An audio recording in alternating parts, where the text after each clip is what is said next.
കോൺഗ്രസ് നേതൃത്വത്തിനെതിരായ ഡോക്ടർ ശശി തരൂർ എംപിയുടെ വിമർശനത്തിൽ പ്രതികരണവുമായി AICC general secretary KC. Venugopal MP. വിമർശനങ്ങളെ പോസിറ്റീവായി ഉൾക്കൊണ്ട് പരിഹാരം കണ്ടെത്തും.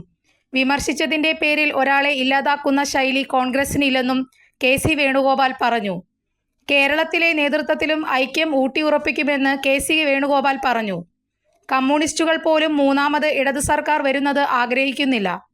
ജനങ്ങൾക്ക് മടുത്ത സർക്കാരിനെ താഴെയിറക്കണമെന്ന് എല്ലാവർക്കും ഒരേ അഭിപ്രായം. വിമർശനങ്ങളെ സ്വാഗതം ചെയ്യുന്ന പാർട്ടിയാണ് കോൺഗ്രസ്. നന്മയുടെ വിമർശനങ്ങളെ സ്വാഗതം ചെയ്യുമെന്ന് കെ.സി. വേണുഗോപാൽ പറഞ്ഞു.